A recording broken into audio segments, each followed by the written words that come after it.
When the last German soldiers emerged from the ruins in February 1943, Stalingrad had ceased to exist as a city. There was not a single intact building in the 50 kilometers of the Volga riverbank that Hitler's armies had tried to capture for 199 days. The factories were destroyed. The schools, the hospitals, the houses, the parks, everything was turned to rubble of concrete and twisted iron. The temperature was minus 30 degrees Celsius. The smell of frozen corpses mixed with gunpowder and smoke permeated everything within a radius of kilometers. Field Marshal Friedrich Paulus, commander of the German 6th Army, surrendered in a basement converted into a bunker in a city that his army had spent months destroying piece by piece. He had 91,000 surviving soldiers. Of those 91,000, fewer than 6,000 returned home, alive, years after the end of the war. The rest died from gunfire, starvation, freezing, typhus, or in Soviet prisoner camps. On the Soviet side, the final toll is impossible to calculate with certainty. Serious estimates point to something between 750,000 and 1.1 million casualties, including dead, wounded, and prisoners. To sum the two sides and arrive at a single number is a painful exercise. Stalingrad may have cost between 1.5 and 2 million human lives in 6 months. More than the Battle of the Somme in 4 years. More than the United States lost in the entire Second World War. More than any other single event in any war in modern history. Why did Hitler order the taking of a city bearing Stalin's name when it made no real strategic sense? Why did the Soviets accept to fight for that city to the last square meter?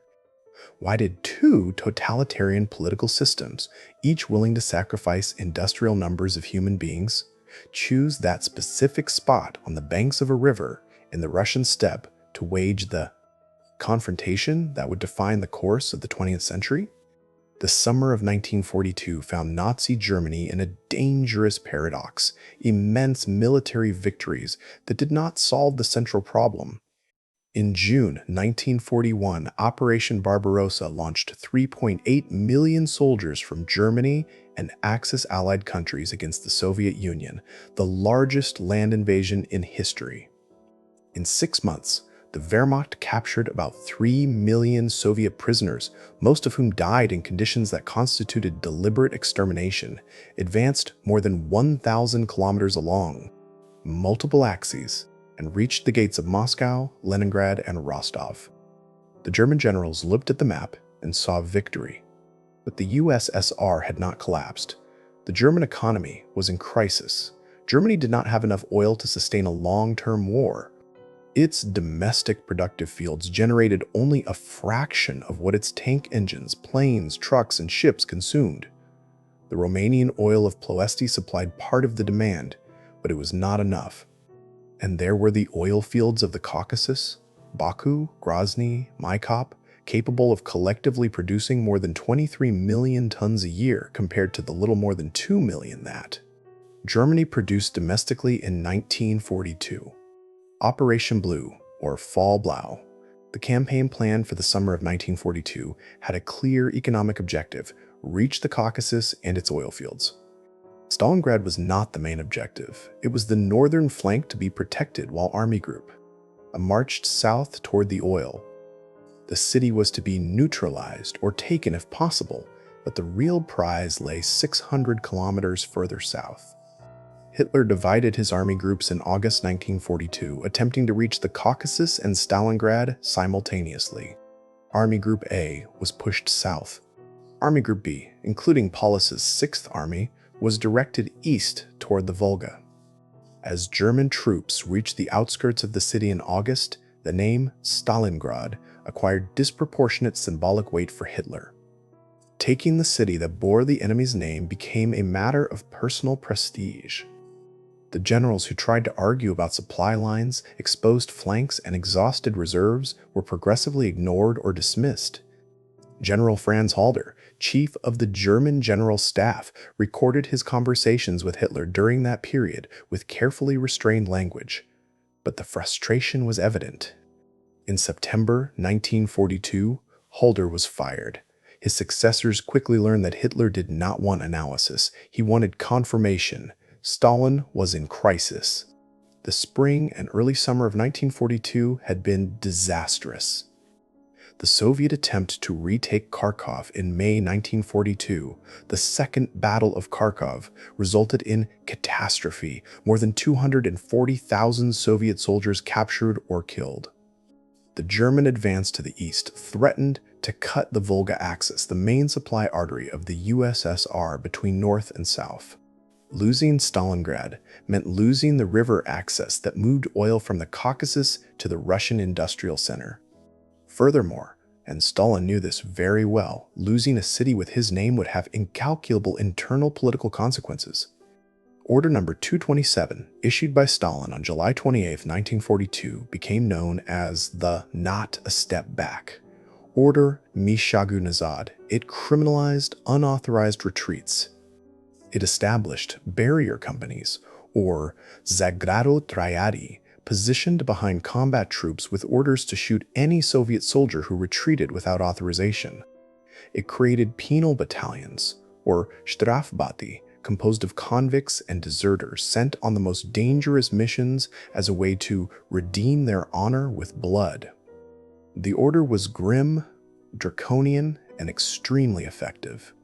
The Battle of Stalingrad was shaped by two dictators who turned a city into a symbol and then sacrificed entire armies to maintain the symbol. The German Sixth Army had 270,000 to 300,000 men at its peak, 500 tanks, and 7,000 pieces of artillery and mortars. It was supported by General Wolfram von Richthofen's 4th Air Fleet, with about 600 to 750 aircraft operationally available at the peak of the campaign. On August 23rd, the Luftwaffe launched a carpet bombing over Stalingrad, more than 1,000 sorties in a single day. The city, which still had a civilian population of 400,000 people, partly because the evacuation was late, partly because Stalin feared mass evacuations would demoralize the defense, was swept by waves of fire. A single day of bombing killed between 25,000 and 40,000 civilians. The Volga was visible from kilometers away, reflecting the flames. The bombing destroyed the environment that favored the Wehrmacht. German doctrine had been built for combat in open space, pincer movements, speed, coordination between armor and infantry, and air superiority exploited in terrain that allowed for maneuver. What remained of Stalingrad after the August bombing was a labyrinth of ruins, basements, sewer ducts, concrete rubble, roofless walls, and factory buildings with destroyed intermediate floors that created firing platforms at impossible to predict angles. The Germans had a name for what they found: Rattenkrieg, the Rat War.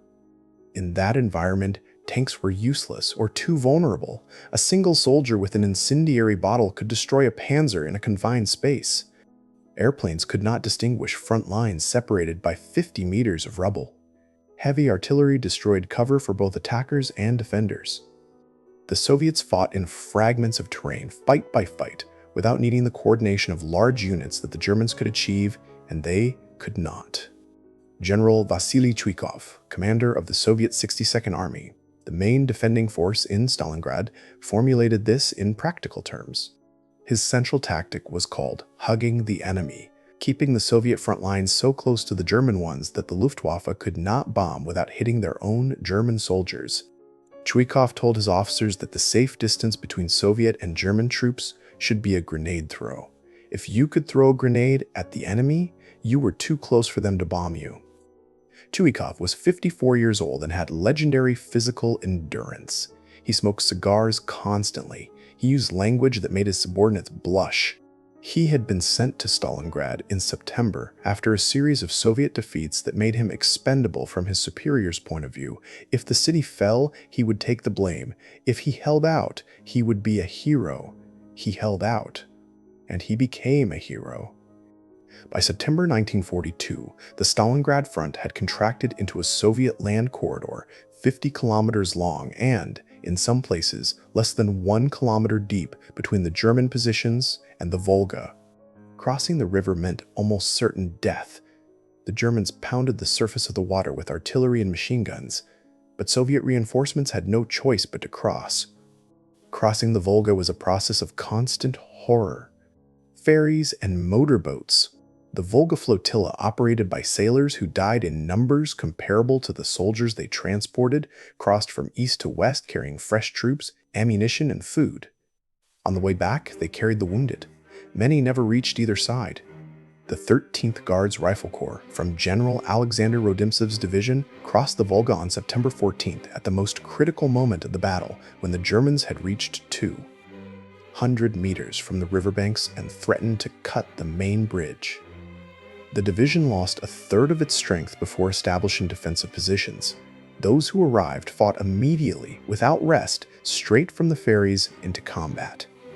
The Gerhardt Mill, an enormous concrete structure that still stands today as a monument, purposely unrestored, was the scene of one of the longest and bloodiest battles in the city. The 95th and later the 39th Guards Rifle Divisions defended the industrial complex in the Barakati district for weeks. Every floor of the building changed hands multiple times. Every staircase was a battlefront. Every window was a sniper's position. The Stalingrad tractor factory, one of the largest industrial complexes in the Soviet Union, which had produced T-34 tanks until the Germans got too close, continued to operate while under siege.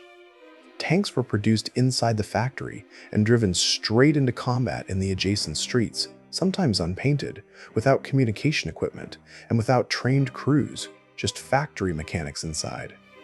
General Zhukov, in his memoirs, claimed the gesture was more symbolic than militarily significant. The symbol, in that context, had immense value. Pavlov's house became the most enduring symbol of urban resistance. Named in honor of Sergeant Yakov Pavlov, who led his assault group to capture it on September 27, 1942, it was a 4-story apartment building in an open square. 25 to 30 Soviet soldiers defended it for 58 days against constant attacks. The garrison included Russian, Ukrainian, Uzbek, Georgian, Kazakh, and Tatar soldiers, a microcosm of the pluralistic Soviet Union turned into a strong point. The Germans could not capture it. Chuikov said, years later, that more Germans died attacking Pavlov's house than in the capture of Paris in 1940. The number might be exaggerated. The symbolism was not. Vasily Zaitsev was a Siberian hunter born in 1915 in the village of Yeleninskoye in the Urals, the son of a forest ranger, raised hunting deer and bears with .22 caliber rifles in the winter. He arrived in Stalingrad as an ordinary Navy sailor. His trained eye and hunter's patience turned him into the deadliest sniper on the front and a psychological instrument of war. Between November 1942 and January 1943, Zaitsev is credited with more than 225 confirmed kills, with unconfirmed estimates reaching 400, including several German sniper instructors sent specifically to kill him. The German High Command supposedly sent a senior sniper instructor, named Heinz Thorwald in Zaitsev's memoirs, to eliminate him. Zaitsev claims to have killed him in an ambush lasting several days. The episode has no corroboration in any German source and is treated by contemporary historiography as possibly mythical, a tale that serves the Soviet heroic narrative better than factual reconstruction. Zaitsev was not an isolated phenomenon. The 62nd Army produced snipers with industrial efficiency. Zaitsev personally trained more than 28 snipers who, together, accumulated more than 3,000 documented kills. The sniper in Stalingrad was a psychological weapon as much as a tactical one, a single man who could make an entire sector of the German front stop moving in daylight. Friedrich Paulus was a meticulous, elegant, intellectually brilliant officer deeply loyal to Hitler. Loyal in a way that made him incapable of acting against orders, even when reality demanded it. Born in 1890, the son of an accountant, Paulus rose through the military hierarchy through technical competence. He was an exceptional planner, a role he played in drafting the plans for Barbarossa. He had never commanded a combat formation when he was assigned to the 6th Army. His subordinate generals were, in many cases, more experienced in combat than he was. In November 1942, when the Soviet siege closed around the Sixth Army, Paulus asked for authorization to attempt a breakout. Hitler denied it. Paulus obeyed. His soldiers began to die of hunger and cold by the tens of thousands while he awaited permission that would never come. General Erich von Manstein, commander of the newly formed army group Dawn, mounted Operation Winterstorm in December 1942, an attempt to reconnect the Sixth Army to the rest of the German line. Manstein's tanks came within 48 kilometers of Stalingrad. Paulus was informed that he could attempt a breakout to meet them. Hitler had not formally authorized the escape, but Manstein suggested there was room. Paulus refused to move without an explicit order. The moment passed. Manstein's tanks were withdrawn to cover another crisis on the front. The Sixth Army stayed. 2 days before his surrender, on January 30th, 1943, Hitler promoted Paulus to Field Marshal, a rank at which no German field marshal had ever capitulated to the enemy. The message was implicit: kill yourself. Paulus did not commit suicide. He surrendered the next day. Hitler was furious. The ordinary soldiers on both sides lived in a zone of human degradation that few accounts managed to convey adequately. German soldier Hans Urban of the 71st Infantry Division left letters home that were discovered in archives after the war. In October 1942, he wrote about hunting pigeons in the ruins to eat. Regular food had been reduced to 200 grams of bread a day, plus a thin broth. In November, he wrote about not being able to sleep because the noise of the rats eating the corpses was constant. In January 1943, his last letter: "I have a fever. I can't remember when I last ate."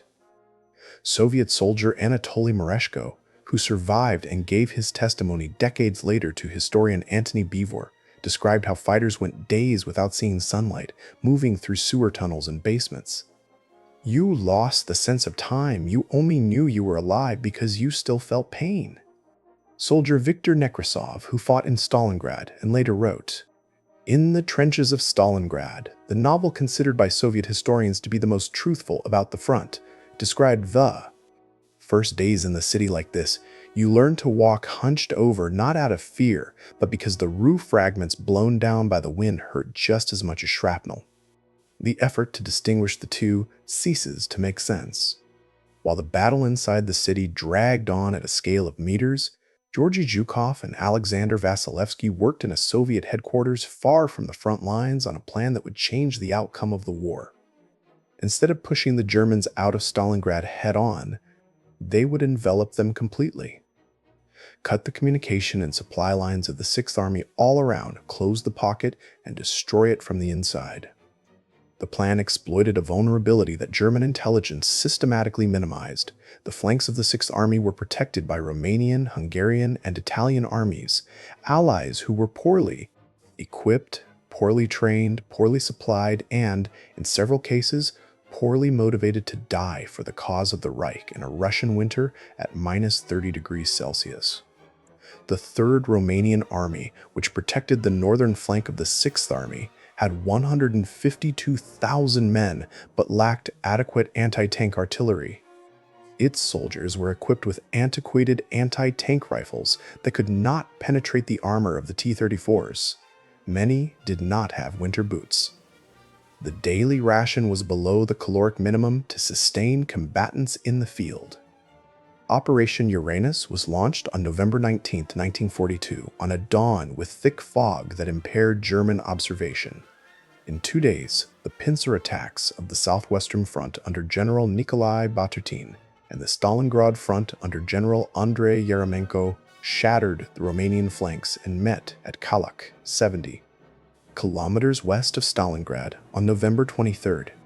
The Sixth Army, 250,000 to 300,000 men, was completely surrounded in a pocket of 1,500 square kilometers. Colonel General Kurt Zeitzler, the new chief of the German General Staff, tried to convince Hitler that the Sixth Army needed to break the siege immediately while it still had fuel and ammunition. Hitler refused. Goering guaranteed that the Luftwaffe could supply the Sixth Army by air. It was an impossible promise. The Sixth Army needed 700 tons of supplies a day to maintain combat, and more than 500 tons a day just to survive. The Luftwaffe never delivered more than 140 tons in a single day. On most days, it delivered much less. The airlift to Stalingrad, Die Luftbrücke, was a logistical and human catastrophe. German pilots flew in blizzard conditions, often without proper instrumentation, often without fighter escort, trying to land on runways inside the pocket that were constantly bombed. More than 900 German aircraft were lost in the attempt. The supplies that did arrive were grotesquely inadequate. On critical days, planes arrived with loads of salt, pepper, and mustard while soldiers were starving. The Russian winter of 1942 to 1943 was exceptionally severe, even by Russian standards. Temperatures inside the Stalingrad pocket dropped to minus 30 degrees Celsius, minus 35 degrees Celsius, occasionally minus 40 degrees Celsius. The wind from the steppe made the wind chill even more brutal. The German soldiers in the pocket did not have adequate equipment for those conditions. The Wehrmacht had been designed to win the Soviet war before winter. Hitler's promise that the USSR would collapse in weeks, repeated in different forms since July 1941, had prevented military planners from preparing properly for the cold. The existing winter uniforms were only partially distributed, and those that reached the pocket were insufficient. Soldiers wrapped their feet in paper bags. They wore uniforms taken from Soviet corpses. Starvation was equally methodical in its destruction. The daily ration, already precarious when the siege closed, was set at approximately 300 grams of bread per day at the end of November, falling to 200 grams in December and to 100 grams or less in the final days. The horses of the supply regiments were slaughtered and eaten first. Then the cats. Then, in documented cases, the corpses themselves. Historian Jochen Hellbeck, who collected testimonies from both German and Soviet survivors for his book Stalingrad, the city that defeated the Third Reich, recorded direct testimonies of cannibalism inside the pocket in the final days. The German military acknowledged the problem internally, but did not record it in official reports. Diseases completed the picture: typhus, dysentery, jaundice, severe frostbite. The makeshift field hospital in the basements of Gumrak, the last airfield inside the pocket before it was captured, accommodated more than 20,000 wounded in conditions that is surviving. German surgeon described as worse than anything I had read about the battlefield of any previous war. German soldiers wrote home knowing that the letters would be the last thing their families would receive. The Wehrmacht organized a special airmail service to get these letters out of the pocket, one of the last acts of humanity in a context of total inhumanity. Approximately 27,000 letters were sent by air out of the pocket. Nazi authorities intercepted and analyzed a sample to assess morale, and what they found alarmed them. The soldiers were not writing about duty or sacrifice for the fatherland. They were writing about hunger, cold, regret, and longing. A soldier of the 44th Infantry Division wrote to his wife, "Don't tell our son that his father died for nothing, because it was for nothing. I know that now." 170,000 civilians, estimates vary, but are in that order of magnitude, remained in Stalingrad during the battle. Partly because they could not get out. Partly because Soviet authorities delayed or hindered evacuation, fearing the demoralizing effect of an emptied city. Partly because they had nowhere to go. They lived in the basements, in the sewers, in the tunnels. In underground constructions that became increasingly crowded as the bombings progressively destroyed any structure above ground level. The temperature in the basements was around minus 10 to minus 15 degrees Celsius, warmer than outside, but far below any comfort. A woman named Nadezhda Filipovna, whose testimony was recorded by Russian researchers in the 1990s, described her situation in October 1942 like this: "There were 47 people in our basement. There was no light, only candles sometimes. The children cried from hunger in the first few weeks. Then they stopped crying. That was more frightening than the crying. Food was whatever could be found: frozen potatoes from the dirt, flour that had fallen from broken sacks in the streets, occasionally some food distributed by Soviet soldiers when the situation allowed. Rats. In some records, boiled leather belts. Women and children living in the German-controlled zones found an even more unstable situation. The Germans had no systematic plans for the civilian population. The occupation of Stalingrad was never planned as something long-term. Soviet civilian women in German territory were used as forced labor, frequently died of neglect, and lived under the constant threat of being accused of collaborating with the Soviet resistance. The number of civilians killed during the battle is impossible to determine precisely.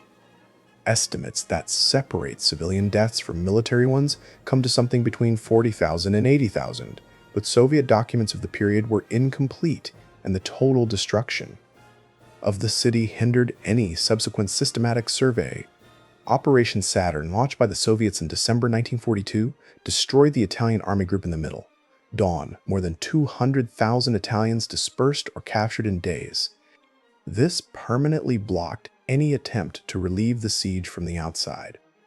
Manstein's Operation Winter Storm, which had come closer than any other attempt, was withdrawn to cover the new holes in the line.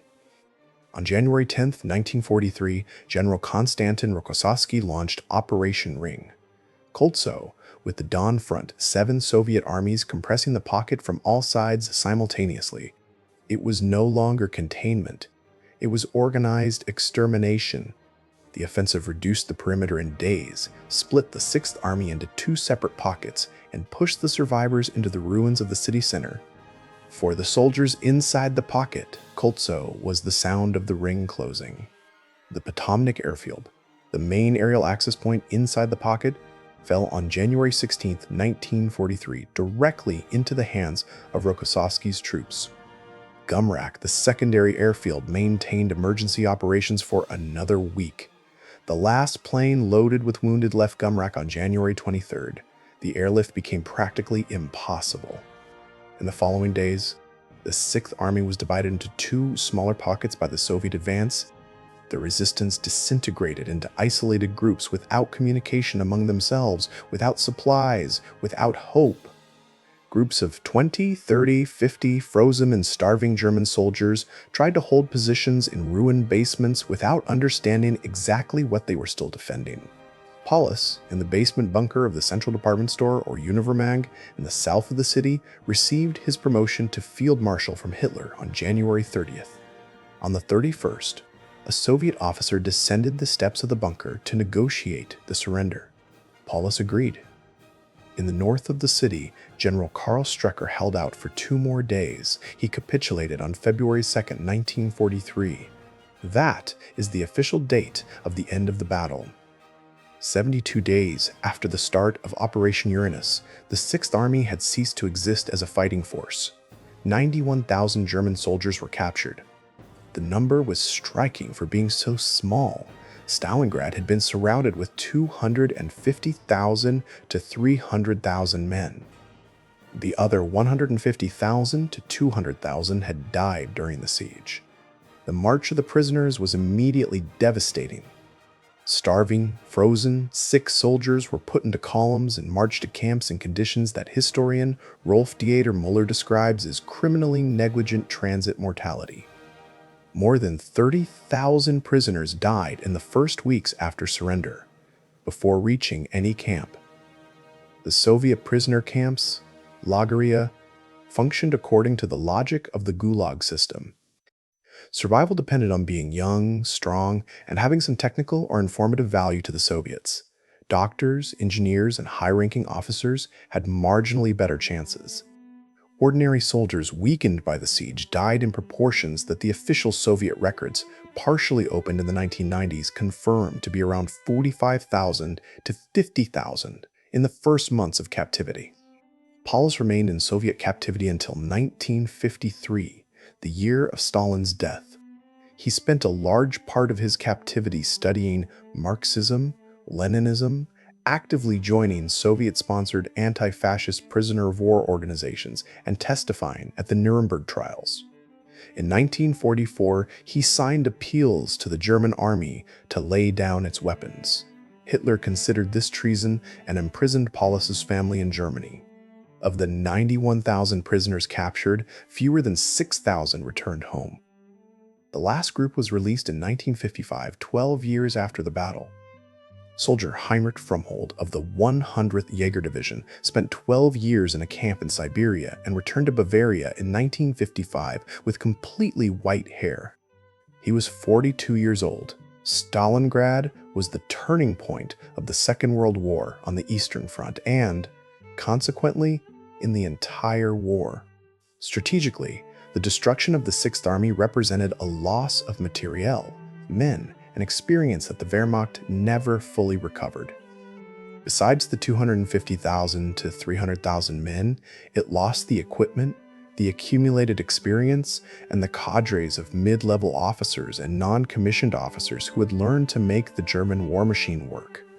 Germany continued to produce soldiers. It never again produced in sufficient quantity the type of veteran, non-commissioned officer who was inside the Stalingrad pocket. The battle destroyed the myth of German invincibility that had been built since 1939, not only inside Germany, where national mourning for the surrender of the Sixth Army announced in a special radio broadcast on February 3, 1943, with 4 days of official mourning and the closing of theaters and concert halls, was a shock of unprecedented proportions, but also in the Allied countries, the neutral countries, and the occupied countries. In occupied France, the Netherlands, Norway, Poland, and the Balkans, the news of Stalingrad was received with a mixture of hope and disbelief. The Third Reich had suffered a total and unconditional defeat. This had never happened before. The United States Office of War Information monitored public opinion reactions in Latin America, Africa, and the Middle East. In all cases, Stalingrad was identified as the moment the war changed direction. In the Soviet Union itself, the impact was even more direct. Stalingrad provided the Soviet regime with a narrative of heroism that could overwrite the catastrophe of the first years of the war, the retreats, the mass surrenders, Stalin's monstrous mistakes that cost millions of lives.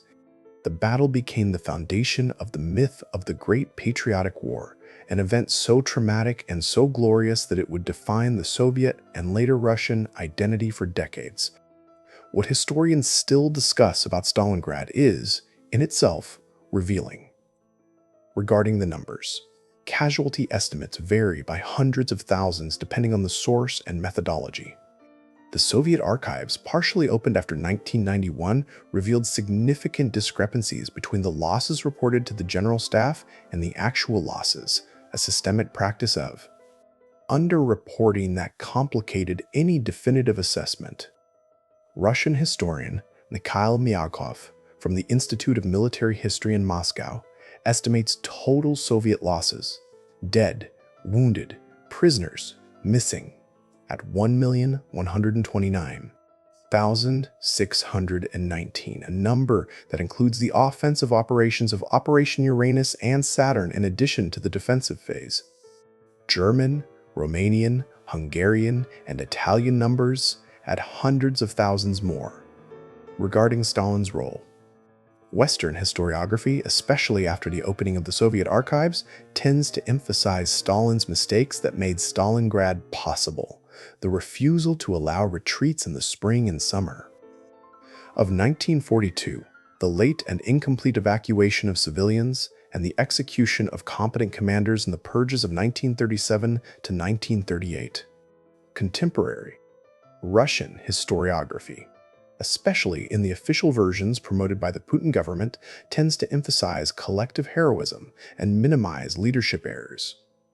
The battle was won despite decisions that unnecessarily cost lives, and both assessments are correct at the same time. Regarding Zhukov and Vasilevsky, the question of who deserves the main credit for the planning of Operation Uranus has been the subject of debate among Russian historians. Zhukov, in his memoirs, presents himself as the main architect. Vasilevsky, more modest in his own, attributes the merit to a collective vision. The research of David Glantz, the most detailed Western military historian of Soviet operations on the Eastern Front, suggests that Vasilevsky was probably more central in the operational planning, but that Zhukov's political authority was decisive in approving the necessary resources. Regarding the Rattenkrieg, the idea that Chuikov deliberately planned to turn Stalingrad into an urban war that would neutralize German technical superiority is contested by some historians. Antony Beevor, in his definitive work on the battle, argues that many of the Soviet tactics were developed reactively in the practice of combat rather than in systematic prior planning. The capacity for rapid adaptation was real, but describing it as a plan may be an anachronism. Regarding civilian responsibility, the treatment of the civilian population of Stalingrad, the late evacuation, the use of civilians as defense labor, the decision not to remove all non-combatants before the battle raises questions about the responsibility of the Soviet state that Russian historiography is still reluctant to examine in depth. Researchers like Jochen Helbeck and Catherine Meridale have addressed these issues more frankly than their Russian counterparts. The city of Stalingrad was renamed Volgograd in 1961 during Khrushchev's de-Stalinization. The most impressive monument erected over its ruins is the statue the Motherland calls, or Rodina Mat Zoviot, inaugurated in 1967 on the hill of Mamayev Kurgan, the highest point. In the city, which changed hands 8 times during the battle, and which ended the war with a layer of metal shrapnel so dense on the ground that plants no longer grew, the statue is 85 meters tall and represents a woman with a raised sword. It was, when inaugurated, the tallest statue in the world. Mamayev Kurgan is literally built on layers of the dead. Estimates of bodies buried on the hill and in its immediate vicinity reach 35,000. The hill is still periodically excavated by teams identifying human remains from Russia, Germany, and Romania. In 2022, 79 years after the end of the battle, construction workers in Volgograd were still finding skeletons when they opened foundations for new buildings. The battle produced an extraordinary literature. On the Soviet side, In the Trenches of Stalingrad by Viktor Nekrasov in 1946, banned by Soviet censorship for being too honest about the suffering of the soldiers, and published. Anyway, by decision of a commission that included Stalin himself, who apparently approved it for reasons that historians still speculate about. On the German side, Stalingrad by Theodor Plivier, which reconstructed the agony of the pocket based on survivor testimonies. From the following decades, the testimonies compiled by Joachim Wieder in Stalingrad und die Verantwortung des Soldaten, which questioned the complicity of German officers in the catastrophe. Marshal Chuikov died in 1982 and was buried, at his request, at Mamayev Kurgan alongside the soldiers he commanded. Marshal Vasilevsky died in 1977.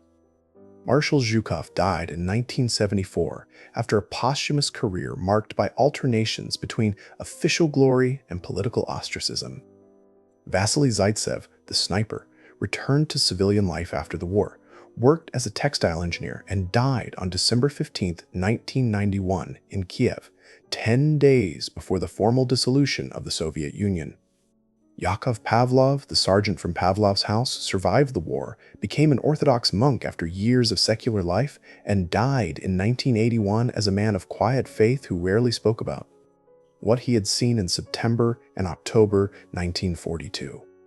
Serious historians resist very exact figures because the records were incomplete, different methodologies produced different results, and both sides of the conflict had incentives to underreport or overestimate. For the Soviet side, dead, missing, and captured in the defensive phase from July to November 1942 are estimated at 480,000 to 600,000. Dead, missing, and captured in the offensive operations from November 1942 to February 1943 are estimated at 480,000 to 500,000. The Soviet total is 750,000 to 1,100,000 combined casualties. With the wounded included, the number exceeds 1 million. The The main sources are the archives of the Soviet General Staff, partially published, and the works of Glantz and House in Armageddon and Stalingrad. For the Axis side, which includes German, Romanian, Italian, and Hungarian forces, the dead and missing of the Sixth Army are approximately 150,000 to 200,000. Prisoners of the Sixth Army numbered 91,000. German records confirm about 91,000 in captivity, with 45,000 to 50,000 dead in the first months of captivity. Casualties of the Allied armies, Romanians, Italians, Hungarians, add an additional 200,000 to 250,000. The Axis total is 400,000 to 500,000 dead, missing, and prisoners. For civilians, estimates of civilian deaths during the battle range from 40,000 to 80,000, though this is uncertain as Soviet records were incomplete. Civilians deported for forced labor by the Germans numbered in the tens of thousands, with unknown survival rates. One last thing. It is January 1943. The pocket is collapsing. A Soviet photographer finds a group of German prisoners in one of the columns marching to the camps. They are young, mostly 19, 20, 21 years old. They are wrapped in everything they could tie to their bodies, rags, paper bags, captured Soviet uniforms from corpses. They look at the camera with the expression of those who have already processed everything there was to process. One of them has a piece of cardboard tied with string around his neck. On the cardboard, someone wrote with charcoal, probably the soldier himself, probably during the march, 3 words in German: Warum, Wozu, Wohin, why, what for, where to.